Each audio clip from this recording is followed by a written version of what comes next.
629वीं जयंती के उपलक्ष्य में सदगुरु कबीर साहब जी की जयंती पार्टी के एससी सेल द्वारा रोहतक के पार्टी ऑफिस में बनाई गई है। मैं धन्यवाद करता हूँ सभी साथियों का कि संत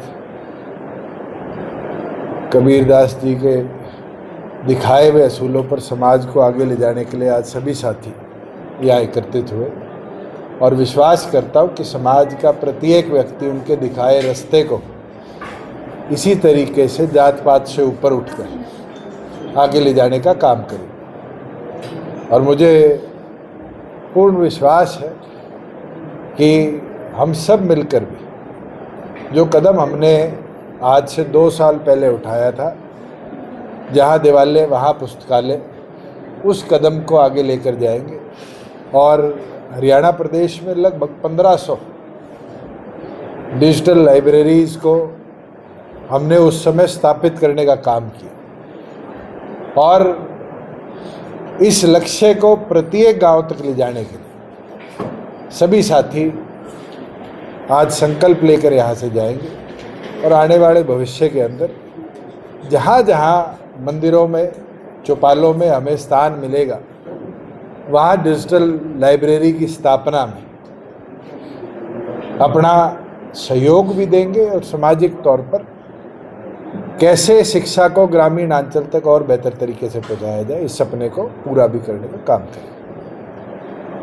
जिस तरह के परिस्थिति आज देश की है, मुझे लगता है प्रधानमंत्री को गंभीरता के साथ देश की स्थिति को देखना चाहिए। तेल के दाम बढ़े, कच्चे तेल के दाम बढ़ने से कच्चे तेल के दाम गिरे, उसके बावजूद भी देश के आर्थिक बोझ को केंद्र सरकार ने कम करने का कार्य नहीं किया। वहीं दूसरी ओर इस बार यूरिया की जो किल्लत है, ये आप सबके सामने है। ये फेलियर है फॉरेन पॉलिसी का। केंद्र सरकार के लिए बारी बारी कहा जाता है विश्व गुरु, पर आज की परिस्थिति में एक चीज साबित होगी कि विश्व के अंदर विफल गुरु के तौर पर हिंदुस्तान को देखा गया। चाहे हमारे यहाँ सल्फ्यूरिक एसिड की किल्लत हो, माइनिंग सेक्टर पूरी तौर पर प्रभावित है। चाहे एग्रीकल्चर के अंदर पेस्टिसाइड्स और फर्टिलाइजर्स की किल्लत हो, चाहे आज प्लास्टिक के संबंधित सारी चीज़ों के दाम बढ़ने की बात हो, केंद्र सरकार का इन सारे विषयों पर ध्यान बिल्कुल जीरो है। और वही दूसरी ओर इस देश के अंदर सबकी आस्था से जुड़े प्रभु श्री राम के मंदिर को, जो मेरे ख्याल से 145 करोड़ लोग धर्म से ऊपर उठकर जिसमें आस्था रखते हैं, आज वहाँ पर इतनी बड़ी चोरी होना, ये साफ दिखाता है कि सरकार का बिल्कुल ना तो ध्यान था और सरकार में बैठे हुए कुछ लोगों ने वहाँ चंदा चोरी करने का काम भी किया। और हम तो ये मांग करते हैं कि उत्तर प्रदेश सरकार से इसको केंद्र सरकार को मामले को टेकअप कराकर केंद्र की एजेंसी से इसकी इन्वेस्टिगेशन करनी चाहिए। वही दूसरी ओर मैंने मुख्यमंत्री को भी पत्र लिखा था और ये मांग आज फिर करता हूँ कि मुख्यमंत्री उनके अधीन आने वाले जितने श्राइन बोर्ड हैं, चाहे वो मनसा देवी हो, चाहे शीतला माता मंदिर हो, चाहे बेरी का नया बना हुआ श्राइन बोर्ड हो, चाहे लोहगढ़ साहब हो, जितने श्राइन बोर्ड हरियाणा सरकार के अधीन आते हैं, राम मंदिर की तर्ज पर वहाँ पर भी इंडिपेंडेंट ऑडिट कराने का काम करें कि लाखों लोगों की आस्था से जुड़े उन श्राइन बोर्ड में कोई गड़बड़ ना पाए।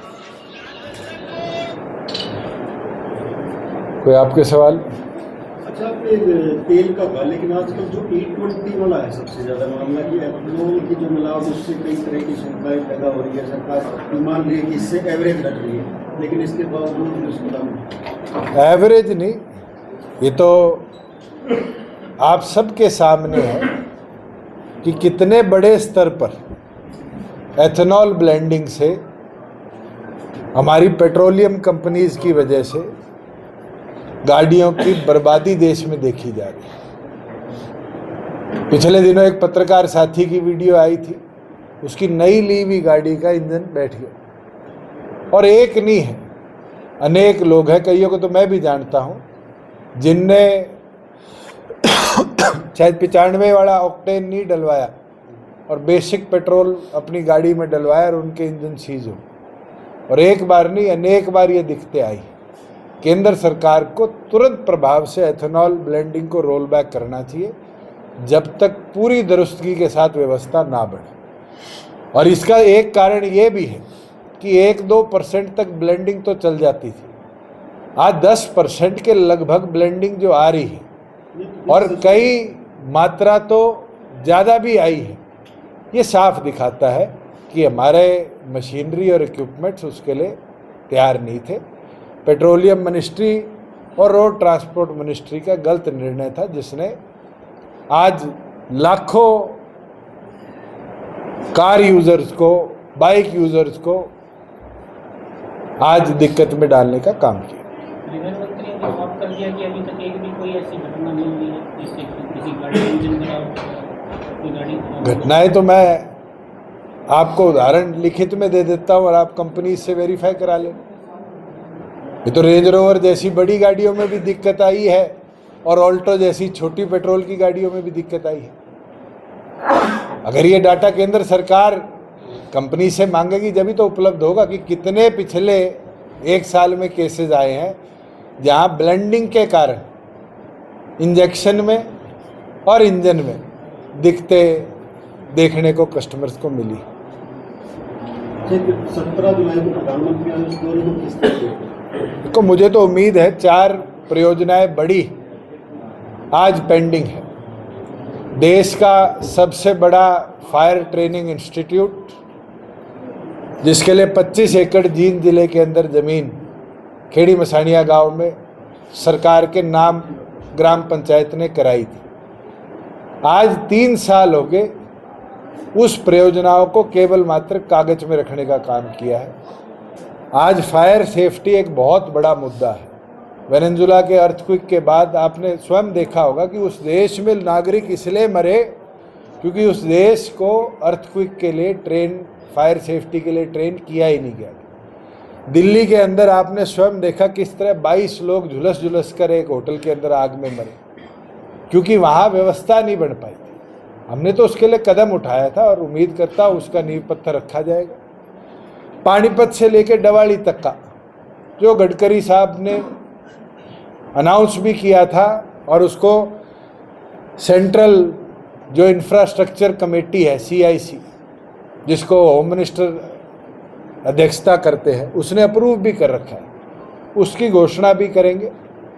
जो 2 हमारे मेडिकल कॉलेज कोरियावास और जींद के बन चुके हैं, उनके अंदर सुचारू तौर से पढ़ाई भी और OPD भी शुरू करी जाए। क्योंकि हाइड्रोजन ट्रेन तो एक गुहाना सोनीपत और जींद के बीच में चलने वाला सैंपल है। उसका कितना लाभ होगा, कितने दिन चलेगी, वो तो भविष्य बताएगा। मगर ये ऐसी परियोजनाएं हैं जो हरियाणा की प्रगति को गति देने का काम करें। और मैं उम्मीद करता हूँ कि प्रधानमंत्री आ रहे हैं तो सैनी साहब फिर SYL की बात भी उनसे करेंगे, क्योंकि पाले के अंदर गेंद केंद्र सरकार के है और केंद्र सरकार को उसमें अंतिम निर्णय लेना है। हरियाणा के साथ 2 चीज़ें तो हो चुकी कि एक ट्रीटी करा ली गई कि राजस्थान को पानी दिया जाएगा और उस ट्रीटी के बारे में जनता को अभी पूरी तौर पर अंधेरे में रखने का काम किया। हमने RTI लगाई है, उम्मीद करते हैं सरकार की ओर से उस MOU की कॉपी जल्द दी जाएगी। वही दूसरी चीज, जो 3 डैम बनने थे उस पर अब तक केंद्र सरकार ने कोई काम नहीं किया। यमुना के ऊपर कसाव, लखवार, तो इन 3 डैमों की परियोजनाओं के लिए भी प्रधानमंत्री पैसों की घोषणा कर जाए, क्योंकि इसमें 99% पैसा केंद्र सरकार का लगना है। दूसरी चीज, जो चयनित गाँव में पानी नहीं मिल पा रहा, क्या ये पॉसिबल नहीं कि केंद्र की कोई योजना है प्रोजेक्ट के अंदर से किसी गांव को लाभ दिया जा सके? संभव नहीं है। क्यों संभव नहीं है? आप बताइए। इस देश के अंदर सब कुछ संभव है और अगर संभवताएं नहीं होती तो क्या अमृत 2 के 2 ऐसी ही परियोजनाओं में पहले इंजेक्शन कर कर रूरल फीडर्स को पानी दिए जाते? संभावनाएं तो बनानी पड़ती है, और नियत हो तो अपने आप पानी की व्यवस्था होगी। आज वहाँ जो हॉर्स पावर, शायद 12 हॉर्स पावर की मोटर लगनी है, उसको बढ़ा दी जाए।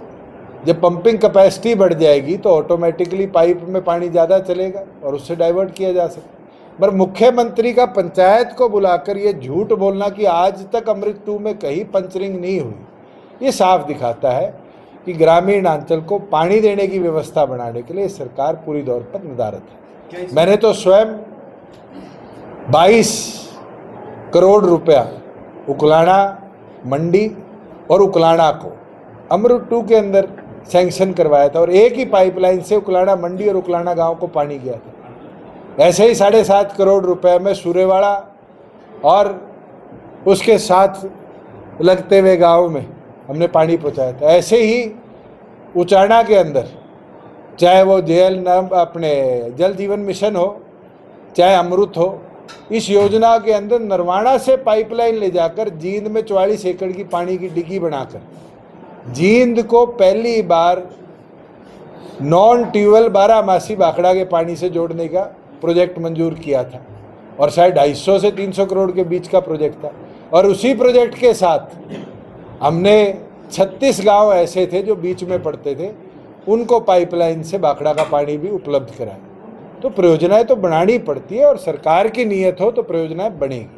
नियत क्यों नजर नहीं आ रही? क्या दिक्कत, क्या पार्टी के अंदर, भारतीय जनता पार्टी के अंदर वो लड़े? देखो, भारतीय जनता पार्टी शायद वहाँ कुछ और सोच के चल रही है कि शहर को गांव से तोड़ दो। वो तो अपनी राजनीति हर कदम पर करती है।